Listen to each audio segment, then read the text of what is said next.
Good morning बच्चों। तो आज हम क्लास 12th के पॉलिटिकल साइंस के चैप्टर नियोजित विकास की राजनीति को करेंगे। तो आइए सबसे पहले हम शुरू करते हैं कि नियोजन का अर्थ क्या होता है, जिससे नियोजित राजनीति शब्द बना है। नियोजन का अर्थ जो होता है वो होता है किसी कार्य को व्यवस्थित ढंग से करने की तैयारी, अर्थात जब हम कुछ विशेष उद्देश्यों की प्राप्ति के लिए विधि निर्धारित करते हैं तो उसे नियोजन कहा जाता है।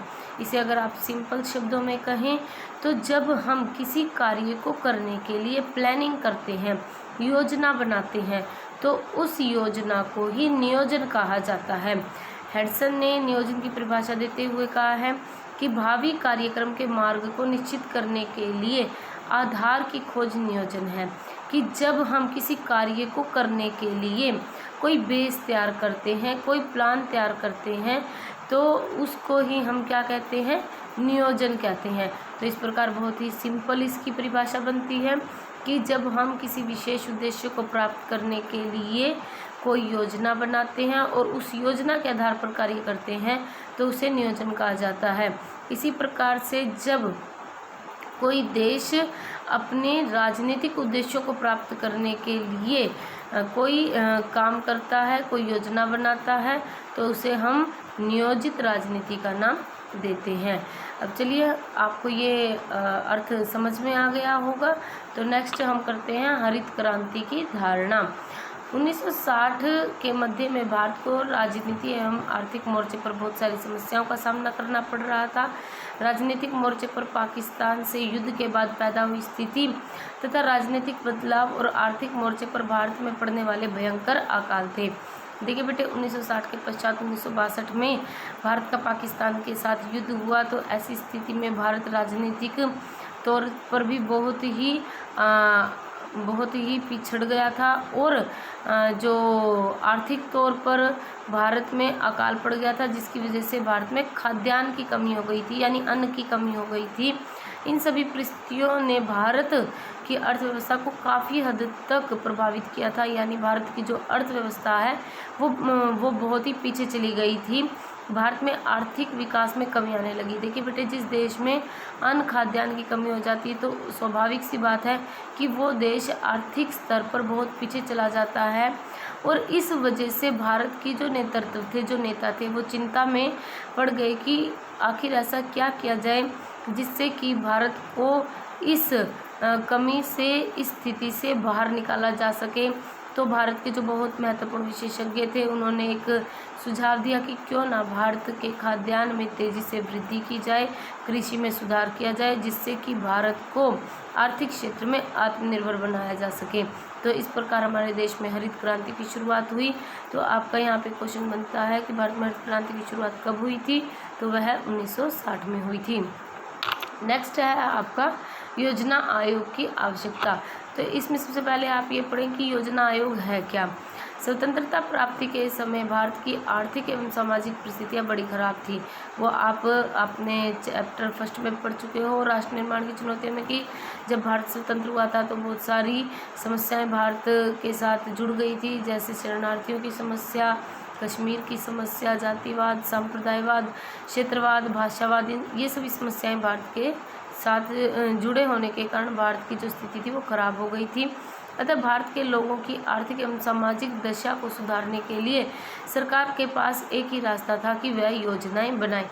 अब देखिए बेटे, कोई भी काम जो होता है, अभी मैंने बताया कि वो किसी प्लानिंग से होता है, किसी योजना से होता है। तो जब भारत की सरकार ने देखा कि लोगों का आर्थिक सामाजिक विकास करना है तो उसने भी योजनाएं बनाना शुरू किया। इसके लिए 1950 में योजना आयोग का गठन किया गया, जो आप पढ़ रहे हैं। अब ये योजना आयोग जो था ये एकदम से नहीं बनाया गया था, अपितु इसके निर्माण की जो परिस्थितियाँ थी वो स्वतंत्रता से पहले ही बन चुकी थी। जब 1944 में उद्योगपतियों का एक सम्मेलन मुंबई में हुआ और उन उद्योगपतियों ने इस समूह में भारत में नियोजित अर्थव्यवस्था चलाने के लिए एक प्रस्ताव पास किया था, तभी यह योजना आयोग कहीं ना कहीं अस्तित्व में आ गया था। अब देखिए बेटे, जो यह 1944 में मुंबई में उद्योगपतियों का सम्मेलन हुआ, इसे हम बॉम्बे प्लान के नाम से भी जानते हैं। बॉम्बे प्लान में यह निश्चित किया गया था कि सरकार औद्योगिक तथा अन्य आर्थिक निवेश क्षेत्र में बड़े कदम उठाएगी। अर्थात जो उद्योगपति थे वो ये चाहते थे कि भारत के आर्थिक विकास के लिए भारतीय सरकार काम करे, ताकि भारत जो है वो आर्थिक क्षेत्र में आगे बढ़ सके। अतः स्पष्ट है कि चाहे वो दक्षिणपंथी हो, वामपंथी हो, सभी लोग यह चाहते थे कि भारत जो है वो नियोजित अर्थव्यवस्था को अपनाए, अर्थात एक ऐसी अर्थव्यवस्था चलाई जाए भारत में जिसको पहले से ही चरणबद्ध तरीके से, क्रमबद्ध तरीके से समझा जा सके और उसे बिल्कुल सिस्टमैटिक ढंग से चलाया जा सके। इसलिए स्वतंत्र भारत में योजना आयोग की स्थापना की गई। इसका प्रमुख कार्य देश के भौतिक, पूंजीगत, मानवीय, तकनीकी तथा कर्मचारी वर्ग संबंधी साधनों का अनुमान लगाना और जो साधन राष्ट्रीय आवश्यकता की तुलना में कम प्रतीत हो तो उसकी वृद्धि की संभावनाओं के संबंध में अनुसंधान करना था। यानी ये जो योजना आयोग था इसका मुख्य कार्य क्या था कि सबसे पहले तो ये पता लगाना कि हमारे देश में आर्थिक विकास के संबंध में कौन कौन सी चीज़ें विद्यमान हैं, और जो चीज़ें विद्यमान हैं यदि उनमें से कोई चीज़ कम है तो उसको कैसे बढ़ाया जा सकता है ताकि देश का आर्थिक विकास हो सके। 1 जनवरी 2015 को योजना आयोग को समाप्त करके उसके स्थान पर नीति आयोग की स्थापना की गई है। मैंने आपको बताया था पहले ही कि भारत में जो योजना आयोग है उसको अब नीति आयोग के नाम से जाना जाता है। अब देखिए नेक्स्ट आपका विकास के मॉडल पर वाद विवाद।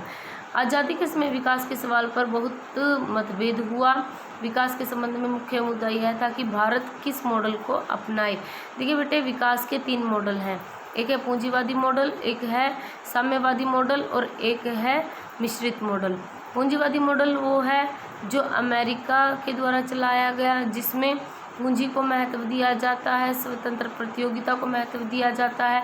और साम्यवादी जो मॉडल था वो रूस के द्वारा चलाया गया था, जिसमें ये कहा गया था कि सरकार का सभी साधनों पर नियंत्रण रहेगा, सरकार समाजवादी नीति के अनुसार कार्य करेगी और इसमें किसी भी प्रकार की मुक्त प्रतियोगिता नहीं होगी, लोग अपने अनुसार धन को एकत्रित नहीं कर सकेंगे। तो भारत जब स्वतंत्र हुआ तो भारत की ये कन्फ्यूज़न थी कि वो किस मॉडल को अपनाए, क्योंकि न तो भारत पूर्णतः पूंजीवादी मॉडल को अपना सकता था और न ही पूर्णतः साम्यवादी मॉडल को अपना सकता था।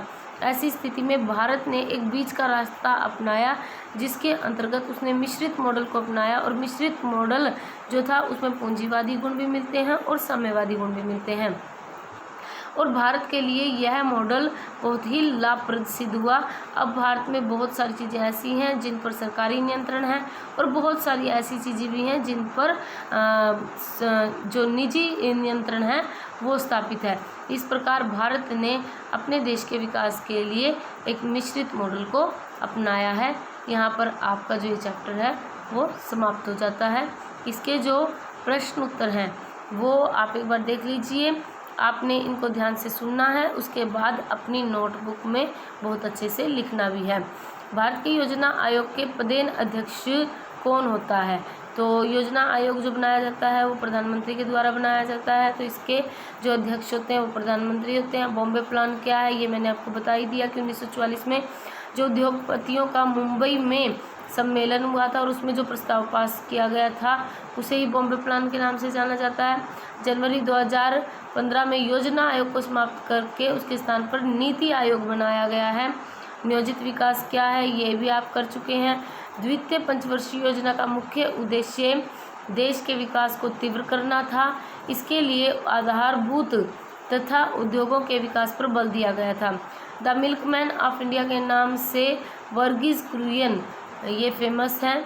भारत में कृषि क्षेत्र में सुधार लाने के लिए क्या प्रयास किए गए थे? हरित क्रांति शुरू की गई थी और इस हरित क्रांति के अंतर्गत अच्छी क्वालिटी के बीजों का प्रयोग किया गया था, भूमि में सुधार किया गया था और सिंचाई की व्यवस्था पर ध्यान दिया गया था। पीसी महालनोबिस कौन था? तो पीसी महालनोबिस जो थे वो एक प्रसिद्ध वैज्ञानिक और सांख्यिकविद थे। वे दूसरी पंचवर्षीय योजना के योजनाकार थे। केरल योजना किस तरह विकेंद्रित नियोजन पर आधारित था? देखिए बेटे, केरल योजना में लोगों को स्वयं सेवी नागरिकों संगठनों के माध्यम से विकास की गतिविधियों में तथा पंचायत, प्रखंड तथा जिला स्तर की योजनाओं में प्रत्यक्ष तौर पर शामिल किया जाता था।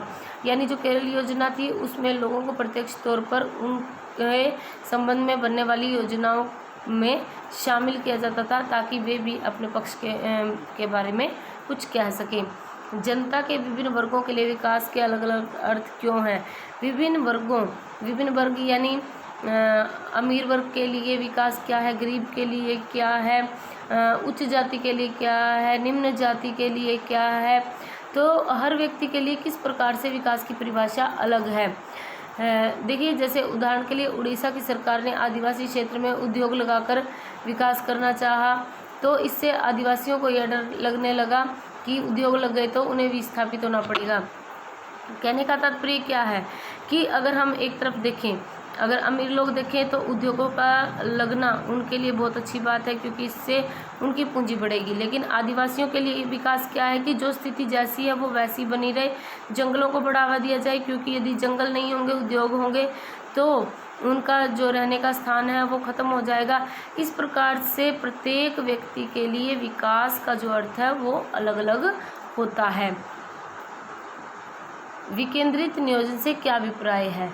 देखिए, विकेंद्रित नियोजन से अभिप्राय है कि नियोजन समाज के निचले स्तर तक पहुंचकर बनाया जा सके। इसमें लोगों को स्वयं सेवी नागरिक संगठनों के माध्यम से विकास की गतिविधियों में सीधे शामिल किया जाता है। यदि मैं आपको सिंपल शब्दों में बताऊं तो विकेंद्रित विकास होता है कि विकास करने का जो अधिकार है वो केवल केंद्र सरकार को न होकर बल्कि निम्न स्तर की सरकार को भी होना चाहिए। जैसे हमारे यहाँ पर सबसे बड़ा जो होता है वो राष्ट्रपति होता है और उसके बाद प्रधानमंत्री, लेकिन यह अधिकार सिर्फ राष्ट्रपति प्रधानमंत्री का न होकर कि देश का विकास करना है, गांव के सरपंच, पार्षद आदि को भी होना चाहिए। हरित क्रांति से आप क्या समझते हैं, यह आप पढ़ चुके हैं समरी में। प्रथम तथा द्वितीय पंचवर्षीय योजनाओं में के प्रमुख उद्देश्यों में क्या अंतर है, ये कंपैरेटिव है क्वेश्चन। इसको आप एक बार पढ़कर फिर इसे अलग अलग पार्ट में डिवाइड करके याद करेंगे। पहली पंचवर्षीय योजना में जहाँ कृषि पर बल दिया गया था, तो दूसरी पंचवर्षीय योजना में उस पे उद्योगों पर ज़्यादा बल दिया गया था। ये सबसे बड़ा अंतर था। क्योंकि पंचवर्षीय योजना में पहली जो पंचवर्षीय योजना थी उसमें कृषि पर जोर देने का क्या कारण था कि भारत में कृषि की जो व्यवस्था थी वो बहुत ख़राब थी, जिससे खाद्यान्न की कमी हो गई थी। लेकिन जो दूसरी पंचवर्षीय योजना थी उसमें उद्योगों पर इसलिए दिया गया था क्योंकि उद्योग भी कहीं ना कहीं हमारे देश के पीछे थे और उन्हें भी आगे लेकर हमें आना था। हरित क्रांति के दो लाभ क्या थे? उत्पादन में रिकॉर्ड वृद्धि, यानी कहने का तात्पर्य क्या है कि देश में खाद्यान्न की वृद्धि हुई। फसल क्षेत्रों में वृद्धि, यानी जो फसलें थी वो हमारे देश में बढ़ने लगी। हरित क्रांति की कोई दो असफलताएं लिखें। देखिए बेटा, किसी चीज़ का फ़ायदा है तो उसका नुकसान भी होता है। हरित क्रांति का नुकसान ये था कि हरित क्रांति के कारण भारत में खाद्यान्न संकट तो समाप्त हो गया, परंतु वो थोड़े समय के लिए ही था। लेकिन आज भी ये खाद्यान्न संकट बना हुआ है। लेकिन इसकी बजाय आप ये लिख सकते हैं कि हरित क्रांति की वजह से भारत में जो भूमि थी उसका अधिक प्रयोग करने की वजह से भूमि की उर्वरता जो है वो कहीं ना कहीं कम हो गई है। दूसरा, हरित क्रांति जो है वो संपूर्ण भारत में हमें दिखाई नहीं देती। आज भी भारत के बहुत सारे राज्य ऐसे हैं जहां पर खेती लायक भूमि नहीं है। भारत में अब तक कितनी पंचवर्षीय योजनाएं लागू हो चुकी हैं, इसमें 12 लिखा हुआ है। वैसे आपकी 16 पंचवर्षीय योजनाएं जो हैं वो लागू हो चुकी हैं। विकास के दो मॉडल कौन कौन से हैं, भारत ने कौन सा अपनाया है, ये मैंने आपको डिटेल में बता दिया है कि एक पूंजीवादी मॉडल है और एक साम्यवादी मॉडल है, और भारत ने मिश्रित मॉडल अपनाया है। विकास के पूंजीवादी और साम्यवादी मॉडल में क्या अंतर है, ये भी मैंने आपको बताया कि पूंजीवादी मॉडल में पूंजी को प्रेफरेंस दी जाती है, जबकि साम्यवादी में समाज को प्रेफरेंस दी जाती है। भारतीय संदर्भ में आर्थिक नियोजन का अर्थ क्या है? तो भारतीय समाज में आर्थिक नियोजन का अर्थ है कि कम से कम व्यय करके उपलब्ध साधनों का प्रयोग करके उद्देश्यों को प्राप्त किया जाए। अर्थात भारत में विकास का क्या मतलब है कि हमारे देश में जितने भी सोर्स हैं उन सोर्सों को प्रयोग करके हम क्या करें, अधिक से अधिक लाभ कमा सकें। और आर्थिक नियोजन का महत्व ये होता है कि आर्थिक नियोजन, महत्व का मतलब होता है लाभ, कि यदि हम आर्थिक नियोजन करते हैं यानी आर्थिक विकास के लिए प्लानिंग करते हैं तो इससे हमारे देश का आर्थिक विकास हो सकता है। भारत की नई आर्थिक नीति लागू कब हुई थी? तो नई आर्थिक नीति लागू जो हुई थी वो 1991 में हुई थी। तो आपको ये प्रश्न करने हैं और इन्हें अच्छी तरीके से अपनी कॉपी में राइट भी करना है। Thank you.